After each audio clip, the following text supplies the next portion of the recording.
Value of project management skills. Project management skills are the compass navigating the path from vision to reality. Investing in project management expertise yields dividends of efficiency, quality, and successful outcomes. Conducting effective kickoff meetings. Create an action-oriented kickoff meeting agenda. One of the worst feelings a leader can experience halfway through a project is what I like to call combing spaghetti. It's when everyone is going in different directions and the project is essentially off track. To avoid finding yourself in this unfortunate position, it's important to formally kick off the project instead of just sending an email to a few team members and hoping for the best. This is not a winning strategy to start your project on the right foot. Instead, it's crucial to bring the right stakeholders together, either virtually or in person, for a proper kickoff meeting. The agenda for a kickoff meeting may vary based on different factors, but here's an example of what it could look like. Creative introductions. Go beyond the usual boring introductions and ask each person to not only share their name and role but also their top project management pet peeve, an interesting fact, or even their first paid job. These little tidbits will help team members connect and get to know each other quicker. Project background and purpose. Ensure that everyone is up to speed on the background information and provide a compelling reason for why the project is happening. Project objectives and scope. Get crystal clear agreement on the goals of the project right from the start. Without this clarity, you'll end up combing spaghetti before you know it. Make sure everyone understands what success looks like and what falls within or outside the project's scope. Team members and key stakeholders. Clarify not only the core team and their roles and responsibilities but also consider other team members and stakeholders who may impact the team's success or be influenced by the project. High-level project schedule, milestones, and deliverables. These are the primary elements that describe the core activities and outputs of the project. Team ground rules. Clearly define how the team wants to work together and what the team culture will be like.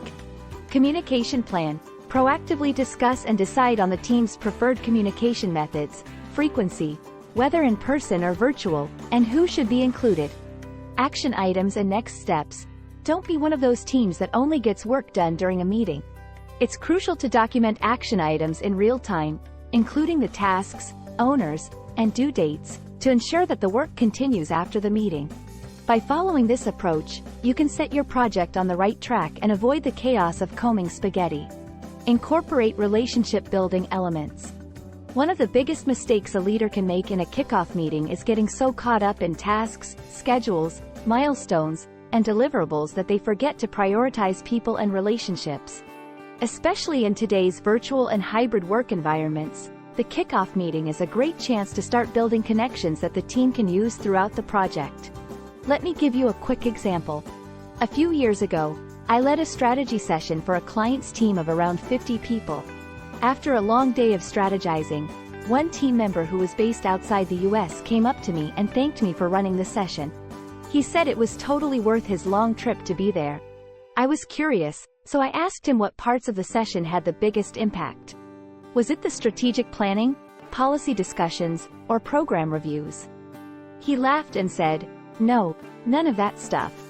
Yeah, it was interesting, but the real benefit for me was getting the chance to build relationships with so many different stakeholders. I talk to these people all the time, and sometimes things get heated. But the way you organize the session, I was able to start building genuine relationships that will really improve how we work together.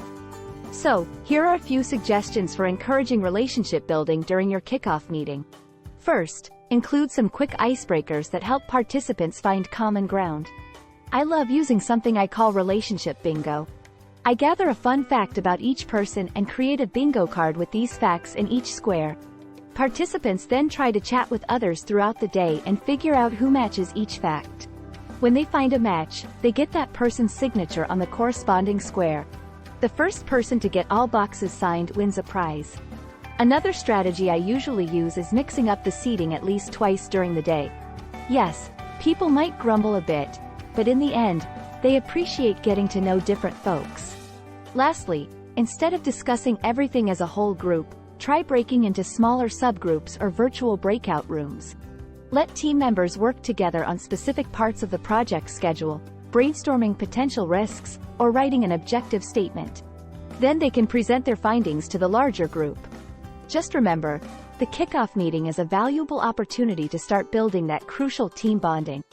Draft a project charter. So one tool that every project manager should definitely have in their toolbox is the project charter. It's a document that lays out the important stuff and sets the direction for everyone involved. You see, when we make deals with outside folks, there's usually some kind of official agreement or contract that spells out all the details and expectations. Well, the same concept applies to our internal projects too, just maybe not as detailed. The goal is to avoid misunderstandings and make sure everyone is on the same page. Now, you might be wondering what goes into this project charter. While the fancy project management folks might call it a formal document that authorizes the work, for most of us regular folks, it's also a good idea to include some things you'd find in a team charter. Here's a list of some elements you could include. These things are pretty similar to what you'd cover in a kickoff meeting agenda.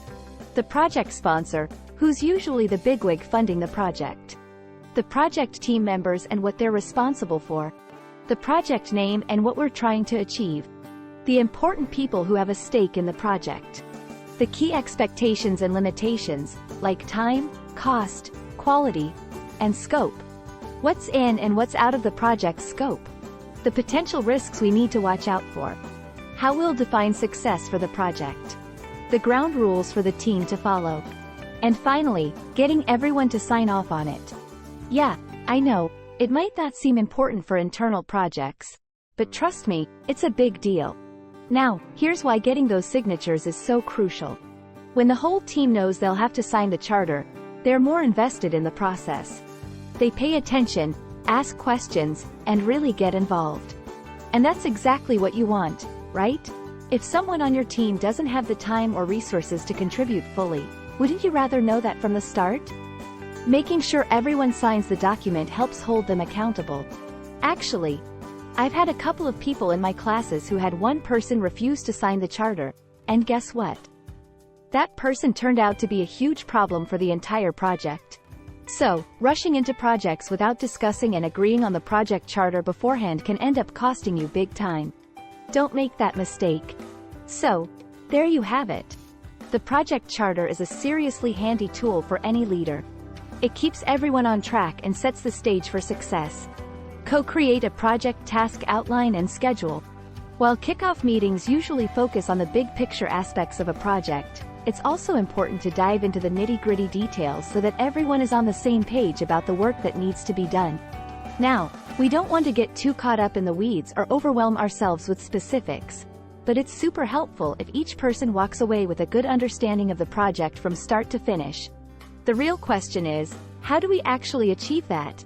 Well, project managers often use a breakdown method where they break the project into smaller, manageable phases, either in chronological order, based on different functions. Let's say we're planning a party, we could break it down chronologically into phases like requirements development planning, execution, and cleanup, follow-up. Or we could take a functional approach and have categories like invites, food, decor, and entertainment. Once we have these categories, we can brainstorm all the tasks that need to be done within each one. Personally, I like to have my team members write tasks on sticky notes, starting with a verb. So, for example, one task could be audition bands. The idea is to come up with tasks that can be assigned to one person and don't require more than 80 hours of work. Once each group has their sticky notes filled out, the whole team can do a museum walk. This means each subgroup goes around clockwise, spending 5 to 10 minutes reviewing the next group's sticky notes and adding any questions they have or tasks that might have been missed.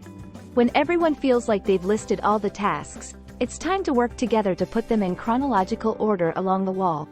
The final step is assigning an owner to each task and having them propose a best, worst, and most likely duration estimate. All of this work comes together to create the first draft of the project schedule. Now, it might not look all polished and fancy, and that's okay. The goal here isn't to have a perfect project schedule right off the bat. The goal is to have the whole team collaborating, getting their hands dirty, and really delving into the phases and tasks of the project so that everyone has a solid understanding of the work that needs to be done, including the major phases, milestones, deliverables, and tasks. The goal is to have the whole team collaborating, getting their hands dirty, and really delving into the phases and tasks of the project so that everyone has a solid understanding of the work that needs to be done, including the major phases, milestones, deliverables, and tasks. Thanks for joining our video. Would you be interested to know more? Please contact us to www.iCertGlobal.com or email to info@iCertGlobal.org.